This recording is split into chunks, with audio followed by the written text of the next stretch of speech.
Welcome, everybody.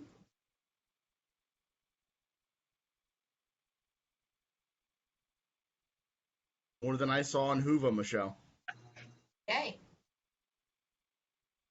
Oh, we even have little participants too. Yay. My little one is at the zoo so that she wouldn't be a zoo during this.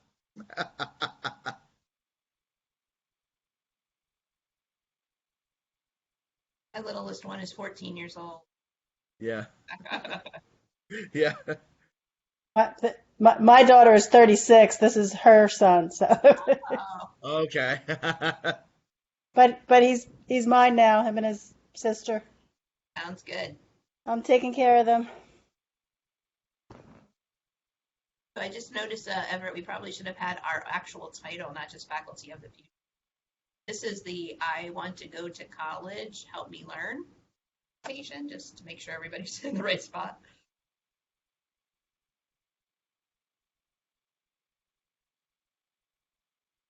So I do have 11:15. What do you think, Everett? Should we, I mean, we don't have a whole lot of time in our session to begin with, so Yeah, we let's just get get let's started? get going. All right. Yes. Super excited to get started. All right. So hello, everybody. I'm going to introduce myself, and then I'm going to let Everett introduce himself. My name is Michelle Mitchell. I am a disability learning specialist at Lehigh Carbon Community College. I am also the program director of our inclusive higher education program called SEED at LTRI-C. And I'm just very excited about this topic because there's been many years that we have been in development of trying to really figure out the best way to get all students engaged, being able to open the door for any and all persons who come to us want to learn how to help get that to happen. So we're really excited about sharing this information with you today. And as I've been telling the other folks that were a little earlier, we're hoping that this can be interactive. So those that want to be on camera to show yourselves, that's great. And you're certainly going to need to unmute at some points too, because we're hoping that we're going to be able to have some, like I said, interaction and some game playing as we go through this morning. Yeah, and thanks, Michelle. My name is Everett Deibler, and I am also a learning specialist at LTRI-C and Disability Support Services. But my focus is a little bit different than Michelle's, a little bit. I focus primarily on advising the college on all things access for ADA purposes. So things like are our courses and web spaces accessible? Are our buildings and facilities accessible? And are the software and interfaces that we're using on a daily basis accessible to all students to make sure that people can access all the programs we offer at LTRI-C? But one of the other parts of my job is special programs, which includes the SEED program and supporting that with Michelle and others at the college. But I also get the chance to teach a lot of our student development courses at LTRI-C. And they are career focused, and I've also done some teaching in our teacher education program. So I'm really excited to share some of the things that or some of the things that we feel are good strategies and kind of show you what a course shell could look like within our Canvas LMS today at some point also. As we move forward through this presentation, we wanted to kind of give you just a little bit of background, a makeup, if you will, of your classroom as you are out there teaching. So approximately, as you can see, a good majority of your students are visual learners. And then it's verbal, and then it's performance. So, and obviously not everybody is just one or the other. There's usually a good mix of these things, so somebody can be, 60% of my personal profile is I'm an auditory learner, but 30% is visual and 10% is performance or whatever. So we usually have a mix of these things individually, but this is just showing you the primary of what folks are usually coming into your classroom with. But as you can see, a strong portion of them are visual, but there are a smattering of others that have different types of learning styles. Well, and as we go on to the next slide, Michelle, let me just say too, a lot of what we're going to focus on are disability-related statistics, but we're going to really focus on the different kinds of learners that you will see, and not be so much focused on the disability types or different, because you may not know any of that coming into your classroom, but you will be able to probably see how people learn differently, and they may be more apt to share those things. Sorry, Michelle. So I'm sorry, Everett, I moved on to the next slide because I thought that's what you were telling me to do. So, but as we moved on to the next slide, as you can see, that students with disabilities entering the classroom is a pretty large and growing number of individuals. And again, we're not focusing solely on disability today, but we did figure that this was a very important aspect to bring forward. Because, whether or not that's a student that discloses to your college or to you for that matter, it's still good to know that there is quite a number of individuals that will be in your specific classroom that are going to have various kinds of needs. So as we move to the next slide, I'll let Everett take this one. Sure. And just to give you some data, as of 2018, 2019, obviously before COVID, about 68% of people with disabilities graduate with a high school diploma. According to the Bureau of National Labor Statistics, in 2020, the unemployment rate for people with disabilities was about 12.6%. And so when we're looking at really supporting students, college is a major, major gateway for people with disabilities to get to past high school graduation and into the workforce. And so, but we have to realize that we're dealing with a population that unemployment is more common than people that do not have disabilities. And so that's one of the biggest things to realize as you're creating strategies, realizing that for L-Tri-C in particular, right, 7% of L-Tri-C student body reports having a disability, and that would be anyone who's a full-time, part-time, early college, or dual enrollment student, okay? So that's only 7% of those students report to our office, but in your classrooms, no matter what college you're from, you may not know people that are coming into your classroom with some type of disability because they haven't disclosed that to your disability support services office, and that's their prerogative and their choice to do so or not. And so being aware that disability can come into someone's life at any time in their life is also important, but realize that some people really want to disclose that information and get support and other students don't. And so a lot of the things that we're going to share with you today are things that can really help any student in your classroom. Well, and I think that's the important piece that we really want to drive home today. Again, we've shared a few of these statistics only because we want you to have an understanding that there are quite a number of individuals with varying needs that are going to be in your classroom. But I think the other big thing is that, there could be other issues that are affecting that student. Maybe they had a particularly traumatic experience that happened to them recently, trauma-informed. We see that in many of the presentations even being presented here. Maybe there is a national pandemic or a global pandemic happening that's negatively impacting a student and their ability, and their ability to be able to do any of these things. Maybe there's a specific national event that has occurred that is on their brain and creating difficulties with focus and processing and attention. So it doesn't. I just think one of the biggest things to realize is that college, especially community college spaces, are the gateway for so many students to get to their opportunities. And if we can help them see that learning and college can be part of their experience, and they can get to the end and end up in a better spot with their credential to get a better job and have a better life, that's what it's about, right? So. Right. So exactly. And so, there is a number of issues that can impact a student. So we're going to move into the time where we're going to be interactive here. So I'm going to need at least one volunteer, and you might want some friends to help you. Because the next activity that we're going to do is to kind of see what it's like for students that might struggle with coding or being able to identify different kinds of words. So can I get a volunteer or two, please? If you're willing and brave, you can unmute. Michael? Right, and Jackie. All right. So I'm going to flip to the next slide, and I'm going to give you the code, which is this. Okay, so this is the code. And then I'm going to swap my display settings so that you'll be able to see both this screen and the next one. All right, so all I want you to do, it's a very simple task. All I want you to do is read the next slide that I'm going to give you. And everybody else should be following along too, so I hope you are paying attention. You know, it's very simple. This is a college class, so I just want you to be able to read the next slide, please. Let me put my... You guys can now see the side-by-side view. It's probably too tiny. Yes. Yeah, it's kind of tiny. It is too tiny. Can make.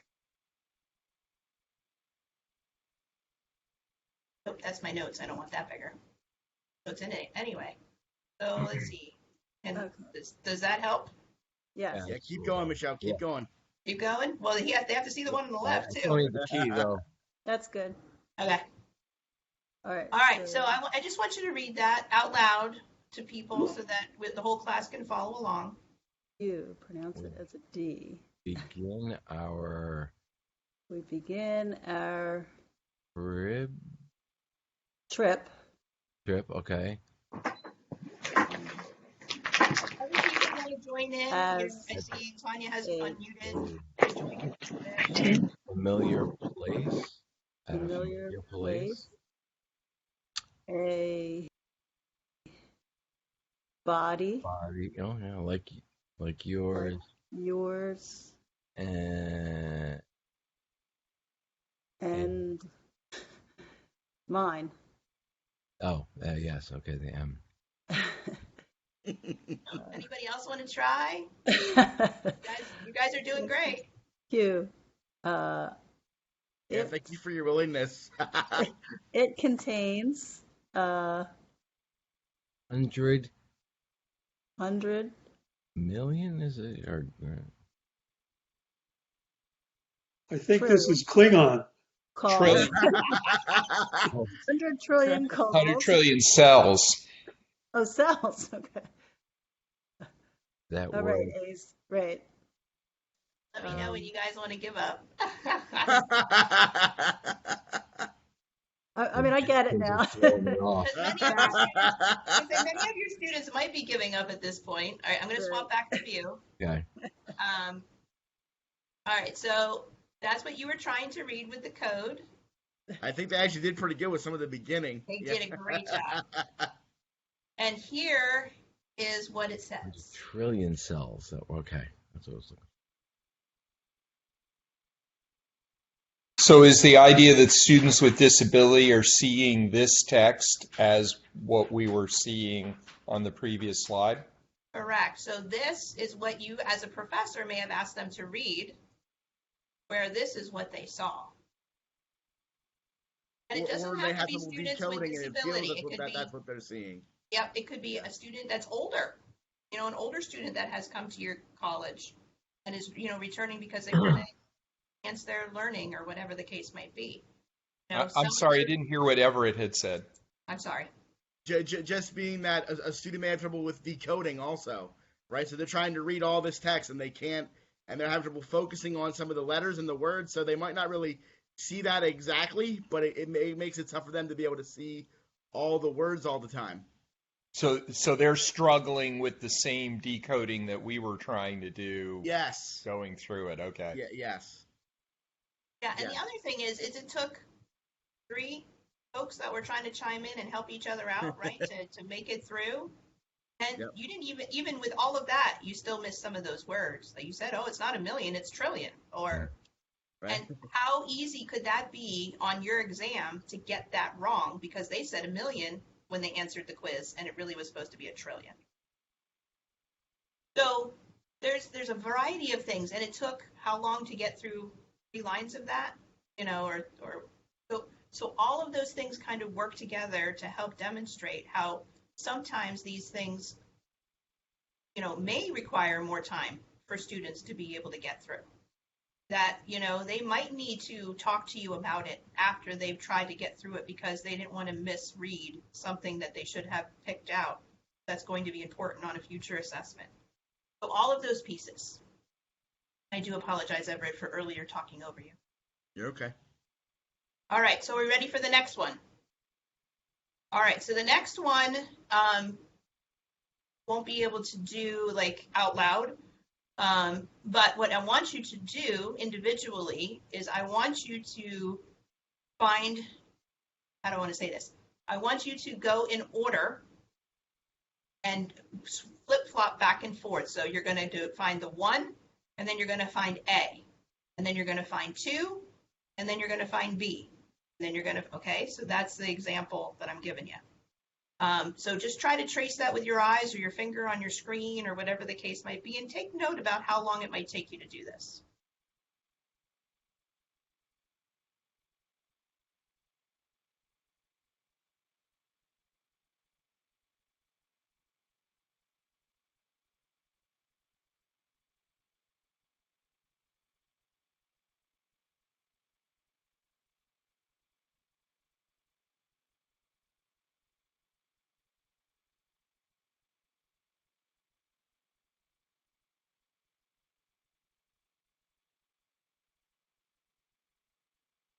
Raise a hand or give a thumbs up or wave at me when you've kind of made it through.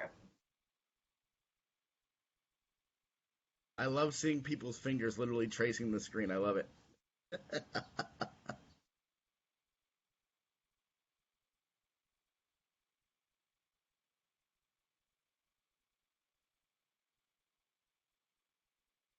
Folks made it through? No. No? I hear no. Take your time. We're no rush here. Providing universal design.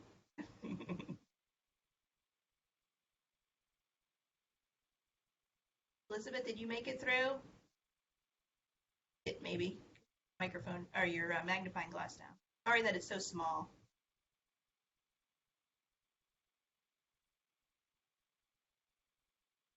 Guys done? Those that are still finishing up, feel free. Recording is on. So, you have a question, Mazrika? No, I was just joining. I'm sorry. No, it's okay. Just making sure that you didn't have a question. Sorry if I murdered your name. So what we were trying to demonstrate with this, and as you could see, it took you some time, is that switching between two thought processes is difficult. So if you just had to go 1, 2, 3, 4, 5, 6, 7, while yes, you have to try to find it on the page, you'd be much faster than if you have to try to go 1A, 2B, 3C, because you have to switch your thought processes back and forth between, wait, am I on a letter now? Am I on a number now? So folks that have difficulties with switching their attention to things really struggle, and we can slow them down, create difficulty. Okay, we ready for the next one? All right, I'm not seeing any head movements, but I'm guessing people are ready. I need 2 more volunteers. Wanting to volunteer now. They're like, we're not setting me up for this. I got Jackie. I didn't know if there's any other new people that might want to volunteer. To make sure we're opening it up for everybody. You only need to be able to use your audio. You don't have to show your camera. We can hear your voice. Anybody else? I'll volunteer. Michael. Okay, so Michael and Jackie. Don't worry about talking over each other. It's absolutely fine. All I want you to do with this exercise is tell me the approximate color of the block. So, I'm not talking about fuchsia and some of these crazy colors that people can come up with. The primary colors. Just use those as your basis, okay? So, and let's see how fast you can do it. Ready? Set. Go. Blue, green, orange, black, yellow, blue, black, orange, white, yellow, green, blue, black, orange, white, yellow, green, white, blue, orange. Wow, I didn't even have to do anything. Michael was like, he's back on blue. What are we talking about here? No, good job, guys. How did Jackie do? Looks like she did really well. Great, pretty Really? accurate, right? Yeah. Did fine, yeah. She had at least 90%, if not 100% accuracy. Named him off fairly quickly. Probably got it done in what 5-7 seconds, something like that. I should have timed it, Michelle. That was my fault. That's my job over here. I should have timed that. All right, so now, again, here's another simple task. All I want you to do on this next slide is I want you to tell me the color of the word. Oh, we Just the did color this. of the word. What? She did this morning in the Oh, well then maybe the maybe keynote we'll let speaker. Michael- Oh, the keynote, so everybody saw this. Okay, I was Much going to say. much more difficult. Go ahead, Michael. I'm going to take the back seat. All right. for this one. All right, so the color of the word. Here we go. Black, blue, orange, yellow, green, purple, black, blue, orange, yellow, green, purple, black, blue, orange, yellow, purple, green, dark green, light blue. Very good. Wow, Michael's a rock star on that. Good job. Well, yeah, it kind of. I kind of got where Really this had to was going. focus, I though. I missed the keynote, but I kind of got where it was going based on what Jackie said. So Michael, though, too, must be really good at focusing his attention on just one thing and not getting distracted by other stuff that might be around. I would venture to guess if we had all of you do this, that many of us would have, I know I would have tripped over wanting to say the word that was actually written and not the color of the word itself. And so again, it demonstrates just how distraction can negatively impact upon our learning, and when we say, oh, as a professor, as a teacher, in whatever classroom situation you guys have, we say, oh, this is a simple exercise, no problem, it should be very easy. All I want you to do is tell me the color of the word. It kind of is, doesn't necessarily take into account some of those folks that might struggle with something like this because of the fact that their attention doesn't allow them to really be able to focus in on just the color. They really struggle to do that. So that leads us into, what can we do about this? Right? Okay, great, Michelle. You now demonstrated what some of the difficulties or what some of the barriers might be. Now, what is it that we're going to do about it? So we put together some of these Teach Me strategies, and if you're ready, Everett, I will move to the next slide. Sure. And so, one of the big things that I have done, if you ever heard of Universal Design for Learning, or UDL, you can look that up. Once you're out of here, if you want to look up UDL, or Universal Design for Learning. But one of the things that I find that really works is sharing the same or very similar content in different forms. So you're basically reinforcing concepts, but you might be doing that with a video, a hands-on activity, student-led learning, or then some level of reflection. And so student-led activities are things like having a group of students read a chapter and then maybe teach the class, or you would teach a class and then have a group actually start the next class, almost reteaching what you taught almost in their own words or in their own way. So you're reinforcing those concepts. Or you might go over a major concept in lecture, because we all know that lecture is part of what we do, but then you might find a great TED Talk or video that illustrates that same content that you just lectured on, and really allowing students to kind of hear it from you and then hear it again or interact with things again. This goes beyond just doing homework or reading the chapter, right? Though that those homework assignments and reading of content are essential. But if you can find ways to give students choice to make how they ingest that content, that can be really, really a great way for students to really learn what you're trying to show them, right? Because we're not trying to make learning difficult, we're trying to make it engaging and fun. And so giving people those options and those choices can be super fun.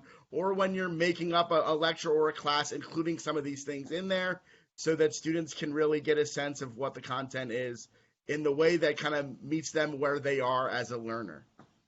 So, for instance, if we go back to the trying to flip-flop your attention between two different streams, a student that has challenges with that may not choose to do some sort of reflection because it's too hard for them to think about what they learned as well as then write it out in a collegiate way. So they might choose a video type of situation or a hands-on activity kind of situation. It just opens up the door for more of that ability for students to avoid what they know are barriers for themselves and instead utilize the tools that you've offered as the professor, as the teacher, to be able to kind of reinforce what it is that and you're not dumbing down your content at all, right? You're not watering it down or making it different. You're just putting it in different forms so that people can learn it how they feel would be best for them, right? I think some people are so worried about if I do it this way, then that makes it less challenging. So you want to keep your rigor, but having different options is great. And I'm sure you all are rock stars and are doing a lot of these things already. But it doesn't hurt to kind of put it out there. You might have great ideas as we're going through this and say, yes, I do this, or no, or this is how I do this, right? So please feel free to share those out loud or in the chat.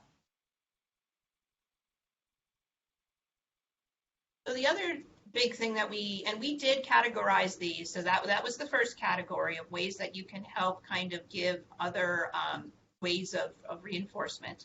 So this category of things is how to structure your content into file appropriate chunks. So remember, again, we go back to that one exercise about jumping around, jumping between the two thought streams, letters or numbers. That can cause confusion and get, folks lost. Okay, what number was I at? I can't remember anymore because I know the last thing I thought about was D. So that can create some gaps within their learning process and create difficulties or confusion. But if we find ways to be able to divide the content into specific categories, that helps them to create that file box within their brains that will help them to be able to later recall the information that you're anticipating them to learn. So Everett has a perfect example. He loves donuts. Go ahead, Everett. Yeah, so I hope everybody here loves a donut at some point, right? So everybody loves a donut. But one of the things, and it's funny because as we were putting this together, Michelle put donuts in here, and I was like, I love donuts, but I hate when I get a box of donuts, and let's say you have a variety pack, and say a glazed donut touches a jelly donut. I get weirded out by it. I don't know why that is. It feels like I'm also a person that can't have their food touch. So I'm weird like that too. So I guess the thing I would say is when you look at a box of donuts, they're set up in a way in most cases when it's full that the donuts have their own space. They might even be laid out in the glazed donuts are together and the chocolate donuts are together and so on, right? And then as the box gets less, they might do touching, but you would never, right, Michelle, go ahead and hit that button. You would never put a fish in the box of donuts. It wouldn't work. It would be gross, number one, but the idea is that you want to keep things in their category where they belong. Keep them in their box so that people understand what they're looking at and they can make connections to what they're learning and what they're doing.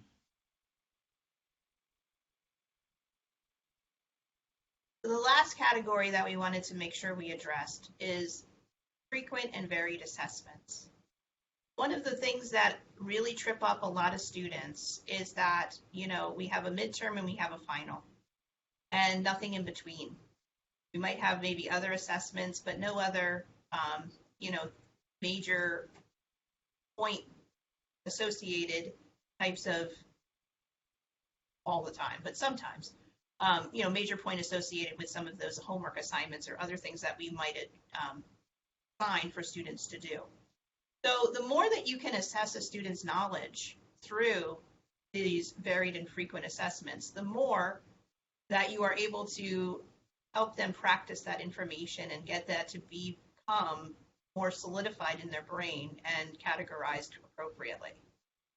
So Everett had said that usually you can automate these assessments. It's not something that, if you want to do a small assessment, it doesn't have to be a 150 question type of assessment. Be a 15, right, Everett?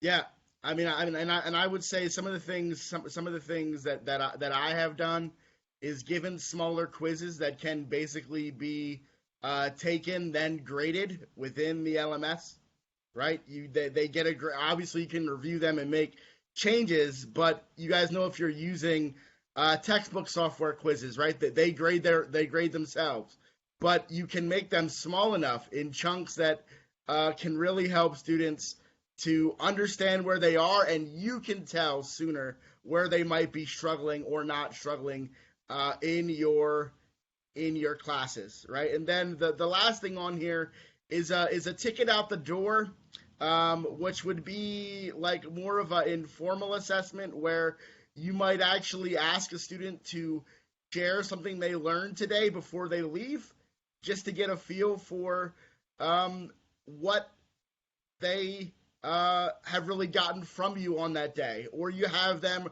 answer a question and actually give you a piece of paper, and you can make it worth points or no points. But it's literally, hey, you have to finish this prompt, you have to finish this activity before we leave today, right? And then they finish that and turn it in, and you can literally then read those responses really quick and get a feel for where your students might be in terms of learning your content, right? So I have also done this with reading assignments in classes where it's called a 3-2-1. It's 3 things you learn, 2 questions that you might have now based on the reading, and then 1 interesting fact that you didn't know, right? So like something that was like weird to you or odd, right? So 3, 2, 1. And it's a really cool way of, number one, knowing if students are reading your content, right? Because I think sometimes we worry about, hey, did you actually read the book or read the assignment that I told you? Because you'll be able to actually read through the things that might not be, you'll be able to tell, did they actually read the chapter or not based on what they say, right? In most cases. And they're kind of easy to grade because you can kind of skim them and get a feel for that. But again, it's an easy way, and it varies the ability for you to be able to know, are your students in the right spot or where they should be right now in terms of your content. And I guess Michelle did kind of mention this. This doesn't need to be paper pencil tests. It could be you have discussion groups and you're just monitoring them while walking the classroom, right? Are they saying some of the right things? Are people making the connections you want them to make? These are all types of assessment, formal and informal. So frequent and varied assessments helps you to avoid this. Because, once you start putting a lot of information in one basket, it tends to all get muddled together and scrambled. And so folks then don't necessarily give you the information that you want them to give you because they're not able to pull it apart anymore. And so this frequent and varied assessments helps to avoid that, which is why Mario smashing apart the information. That's Luigi. Or no, I'm sorry, Luigi. That's Luigi. My bad. Get it right.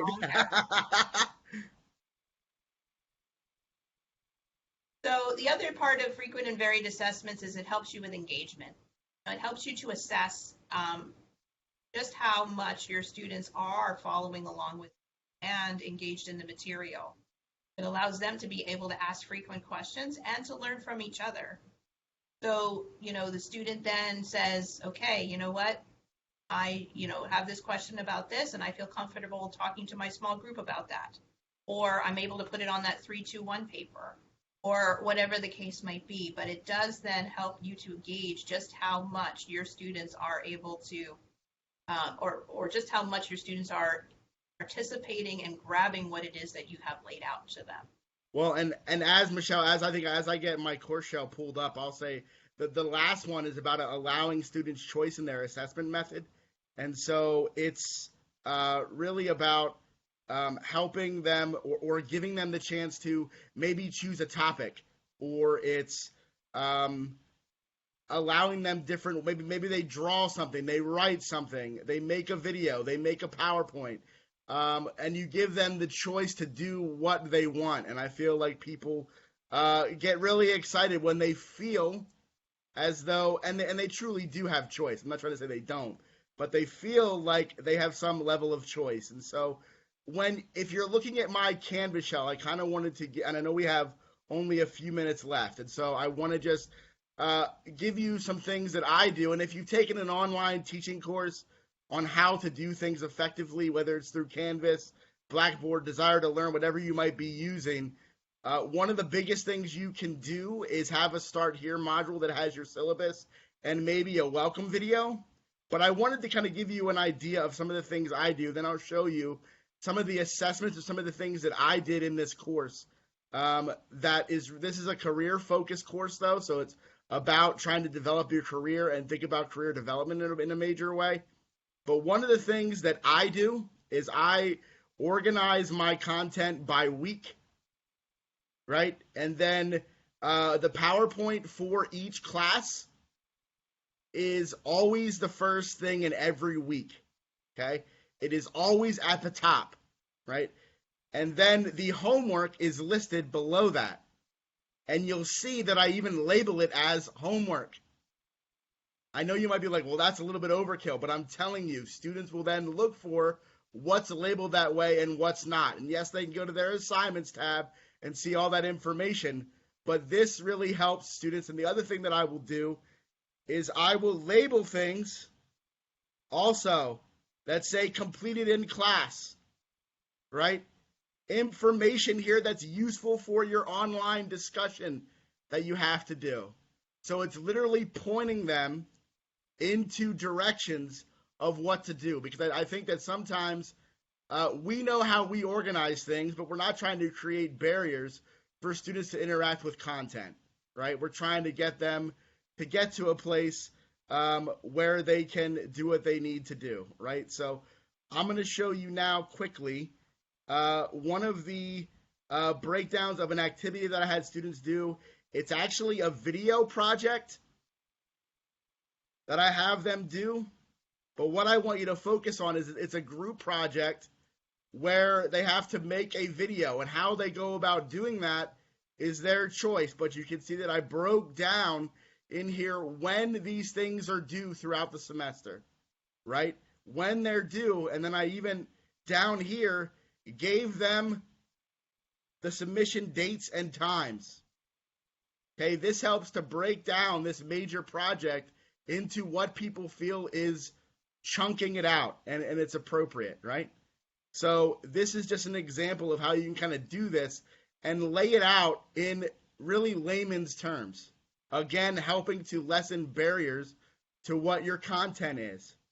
And then the last one, this is actually what I would consider in this class a final project, right? So I introduced this in week 11, okay? And one of the major things that I did was I told them what they had to tell me, or what they had to discuss, or what they had to say. But then you'll see here, I literally said, how you do this is entirely up to you. So how you come and showcase your skills, what you learned, what you gained, what you plan to do next is entirely your prerogative. And so I hope that, I know this is a quick run through of this, but I hope that you can see that giving students choice, putting things in appropriate file chunks, because I think sometimes when I see other shells, because we do support students who are in other LMS shells or other Canvas shells, people like to put things by, here's my PowerPoints, here's my homeworks, here's my this, here's my that. What I've heard from students is that doing this week by week module based thing is really, really helpful for them. And then they get to know and they get to feel for what they need to do. And one of the major thing that's really awesome is that then you get less questions because people can navigate their experience, right? They can better navigate their experience. So you will get, not that we don't mind answering questions, but you can literally point to the very simple things that you were showing them. So with all that being said, we have like 1 minute. I know. With all that, I know exactly. With all that being said, we wanted to make sure that I bragged on Everett here a minute because he had a variety of learners in that class that he just showed you. He had students with intellectual disability. He had students that were honors. He had students, so he had a wide berth. And guess what, folks? So do you. Whether you're teaching at a community college or not, you have a wide berth of students that are in your class of learning needs and various barriers and obstacles that they're trying to overcome while go to college. So all of these things are definitely stuff that can help to open the door and break down those barriers for those students. So any questions? I hope some of that was helpful or gave you some ideas. Maybe you already use a lot of it. Or do you have other tips that you want to share with the group that's here that you do in your time and space? Just one observation that I'll make is that I found the importance, and especially for those of us who use Canvas, of making sure that I put anything that has a due date in the Canvas calendar, because a lot of students don't use the Canvas homepage. They just skim the Canvas calendar for what's due, which of course makes it tougher to get them to dig into some of the detailed assignments that you were showing, Everett. Yeah, which is almost why, Michael, like I don't do all the dressing on it. If they're on that homepage, they get to the modules right away, right? It's here it is. So hopefully, if they don't drill down, at least it's on that first page. You know what I mean? So that's what I do. But yes. Yeah, and I But think you're the right. other So thing many too students is just follow what's due and what's not on that calendar, and if you don't put it there, it. calendar and the grade book. I think those are the two biggest because students are also very much driven by their grade and what it is that they have to do in order to be able to get to the goal they have for themselves. Yes. So grade book is also very important. Any other questions or things you'd like to share? Thank you Then all. thank you very much, everybody, for coming. We very much appreciate it and hope you got a little bit of something from it. Thank you.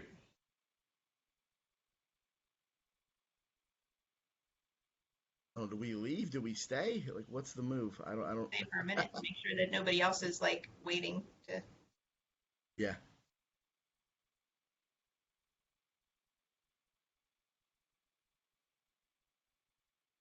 I have a question. Sure. Is there a way that we can get the presentations, or are they going to be emailed to us, or? Yeah, I mean, we didn't see the way to be able to upload. We have a handout for you all, but we didn't see a way to upload it to any place. So I was going to ask the conference organizers how we can make sure you guys get this stuff. Okay, that would be awesome. Because I really because I know there's Hoover, but there's nowhere to put all that stuff, so I don't know. So we want to make sure we get people things. Okay, I can provide you my email, but I don't want to be the only person just to get it. But I really do love how you organize Canvas. I think that's Canvas, one of those. Yeah, Canvas. You're right. Yeah. I use Canva and Canvas, in my platform, so I get confused between the two. I love Canva also. Yes. And so I love how you organize that. So I'm going to tell my department teachers to do that because it does get confusing in terms of what students need to do, but putting that label on, in class versus homework versus, resources makes it very accessible to those students. Yeah, and I guess the other thing is, too, that it really helps an academic coach or a tutor that might even be looking to, I probably should have said this, Michelle, now I'm thinking about it. I think I've heard tutors tell me, Oh, thank God for your shell the way that it is. Yes. Because then I can really help a student look at things and understand where they are, what has to be done, right? Cool. And what things are used for what. You know what I mean? So, no, I'd be happy to share with. I mean, I can even give you a little bit of a blurb and then send it to you if you want me to too about what I've done or what I try to do. Sure. Wait, I'm gonna see in the chat. I think that would be the easy way. I can just type in my email and you can Yeah, just. and then I'll send you one. But I'm actually at home today. I'm actually That's fine. off today. But I will send you something when I get back to the office on Monday. That would be perfectly fine. So I just typed in my email, and I Got it. greatly appreciate it. Very good. And thank you for asking. That was a great question. We should have said something that like what we were going to do. But Yes, thanks for asking. but I thank you. Have an amazing weekend. Thank you. You too. All righty, bye bye.